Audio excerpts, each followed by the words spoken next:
ABC News World Headquarters in New York. This is World News Tonight with David Muir.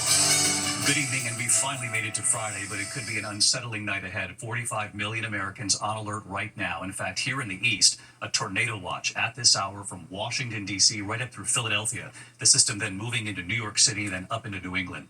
At this hour, the severe weather threat for millions, the dangerous storms from the Carolinas there right up into the Northeast. And this right here is the tornado watch, D.C. up through New Jersey and Pennsylvania. The system then moves into New York. These storms have already been deadly. A confirmed EF2 tornado slamming Kentucky with 115-mile-an-hour winds, killing one person and destroying homes there. Whipping rain and damaging winds in St. Cloud, Florida. In Georgia tonight, a couple driving on I-74 right here when a tornado crosses the interstate right in front of them. And tonight, the father, an actor from a well-known show who says he and his son were sucked from their home by a tornado outside Atlanta. That son in critical condition tonight. Lee Goldberg standing by with the forecast, and Stephanie Ramos with the images already coming in tonight.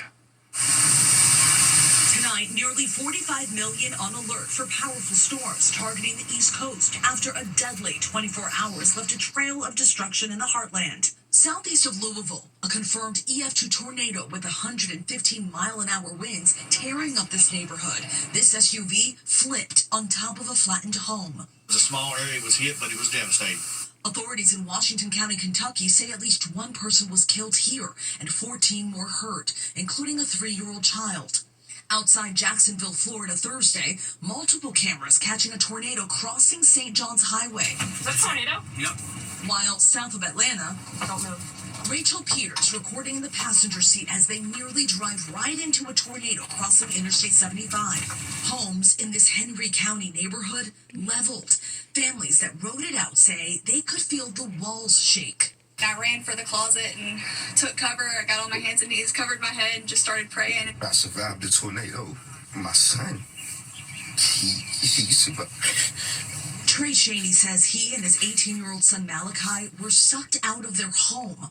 In a split second, my house is gone. I just got out the hospital. I got this bruise on my head. Cheney, an actor who once starred on HBO's The Wire, says Malachi has broken ribs and a broken bone in his face. And David, there's a flood watch for much of the Northeast as those storms continue to move in tonight.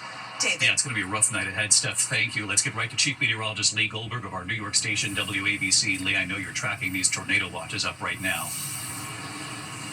David, heavy downpours are lifting toward D.C. as we speak. There's a tornado warning just to the west across northern Virginia. The tornado watch goes from North Carolina all the way into southern New Jersey until midnight. Let's time this. We could have torrential rains from Philly to New York around the 10 o'clock hour. Please don't drive through standing water. Could come down at 1 to 2 inches an hour. It'll move toward Boston the pre-dawn hours and then into parts of northern New England. It'll just be showery after that. It will not be a washout, and it dries out on Sunday. Now to the Canadian wildfire smoke in the Midwest. From Green Bay to Chicago tonight, poor air quality. And by the time we get into Saturday, it's the Dakotas into Minnesota and into Iowa. Be very careful in the Northeast tonight. David? Lee Goldberg, thanks to you as always. We turn next tonight, ABC News learning of a very close call for 2 passenger jets, a United plane and a SkyWest plane, taking off on parallel runways in San Francisco. One passenger plane suddenly turning into the path of the other.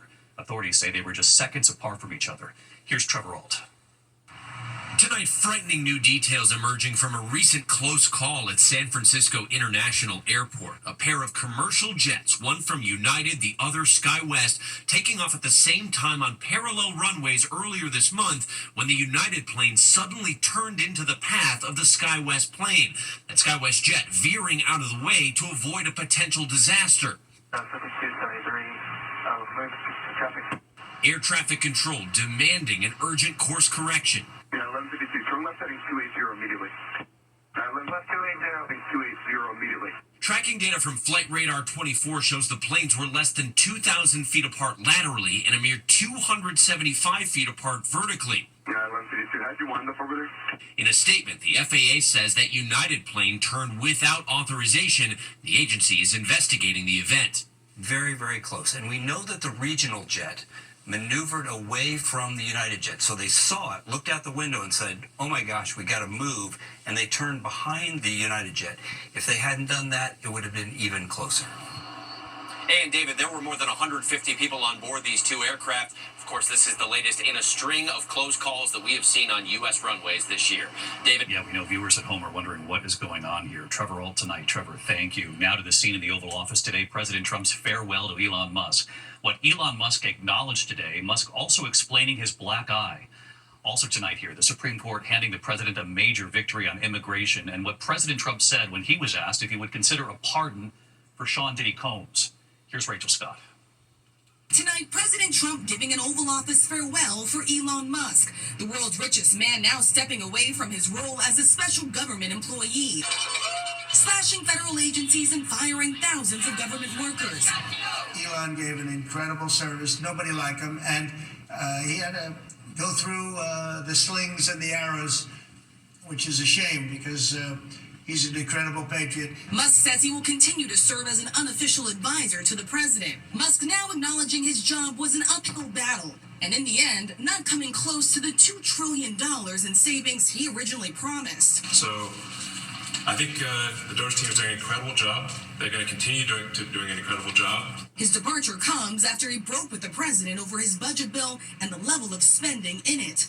Some estimate it could add $3.8 trillion to the deficit over the next 10 years, with cuts to Medicaid and food assistance programs. This is what Musk said about the president's one big beautiful bill. I was disappointed to see the massive spending bill, frankly, which increases the budget deficit, not just decrease it, and undermines the work that the Doge team is doing. At a town hall in Iowa, Republican Senator Joni Ernst, the latest lawmaker to face outrage over the cuts. She was asked about Medicaid, some in the crowd saying people will die. Her response, making news. People are not, well, we all are going to die. On immigration tonight, the Supreme Court giving the president a win. Today ruling the administration can end protections for more than 500,000 immigrants from Cuba, Haiti, Nicaragua, and Venezuela, at least for now. And just today, we had, just a couple of hours ago, we had a great decision from the Supreme Court, thank goodness, that was very important. In a scathing dissent joined by Justice Sonia Sotomayor, Justice Ketanji Brown Jackson warned the devastating consequences of allowing the government to precipitously upend the lives and livelihoods of nearly 500,000 non-citizens.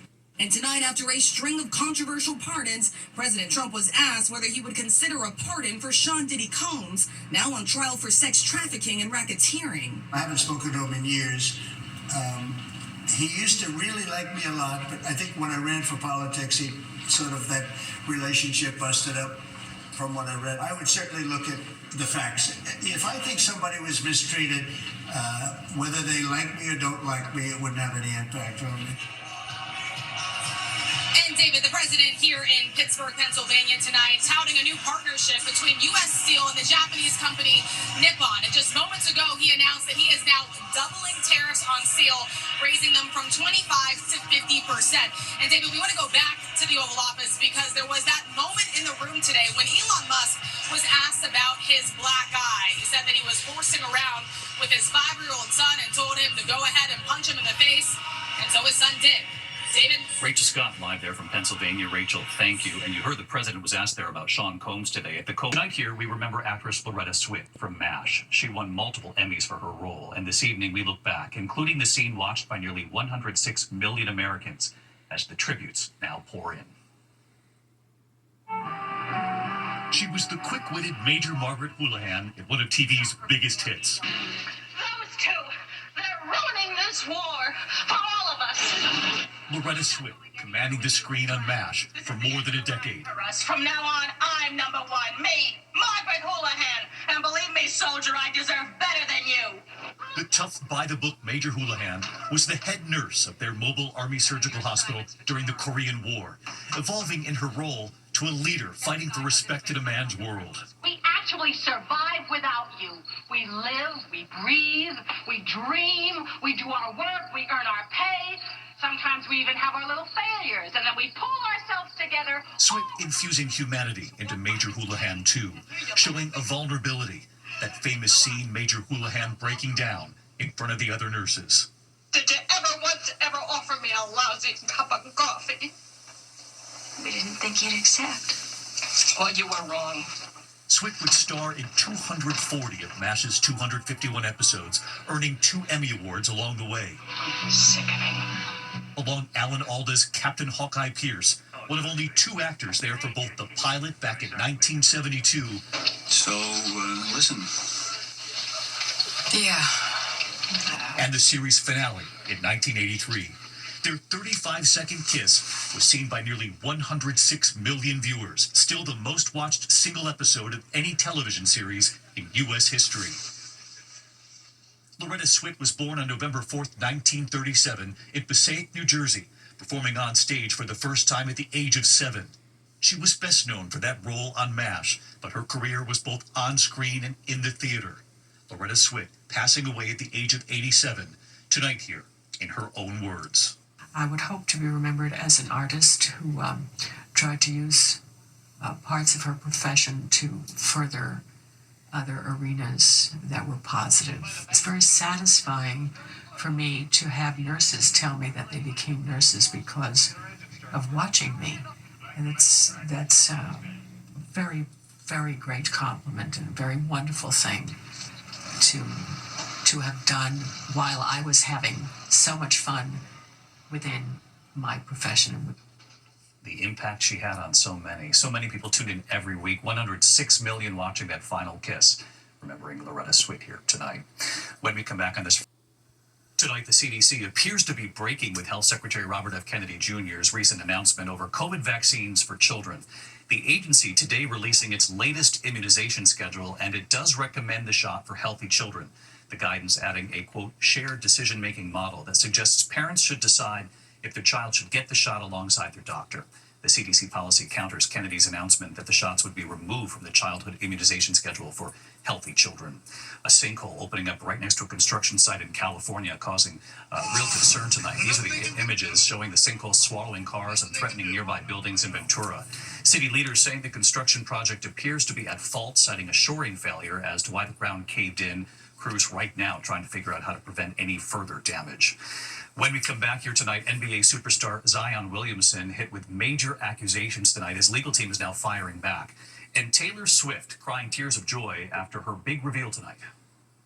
Taylor Swift taking back control of all of her music now. The singer revealing in an emotional announcement that she bought back the rights to her first 6 albums, now owning her entire catalog. The deal marking the end of a years-long battle to get control over her own work. Swift telling her fans she burst into tears upon realizing her dream was coming true. What a long fight that was. When we come back here, how do you spell éclaircissement? I'm not even sure I said that correctly, but you've got to see.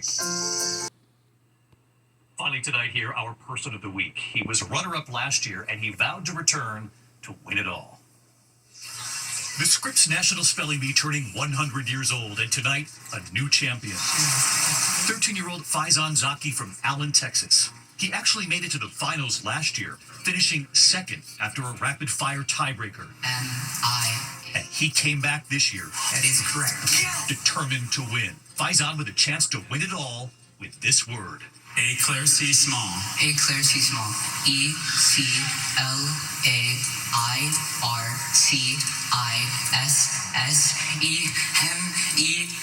Éclaircissement. That is correct. Éclaircissement, meaning the cleaning up of something obscure. It's obscure, all right, and he got it. Faizan is only the 5th contestant ever to win the year after finishing in 2nd place, not seen in more than 20 years. Really pleased to present to you with the Scripps Cup. And on GMA this morning, he did admit this. I enjoy doing it. I am glad it's over now, though. Glad it's over, but already preparing for what could come next. I really enjoy math, so maybe I can try getting into the International Math Olympiad, but yeah. Perhaps the Math Olympiad is next, but tonight, savoring his win. And so we choose Faizan Zaki. He says the Math Olympiad is next. The rest of us might just get to the weekend and have a drink. I'm David Muir. I'll see you on Monday. Good night.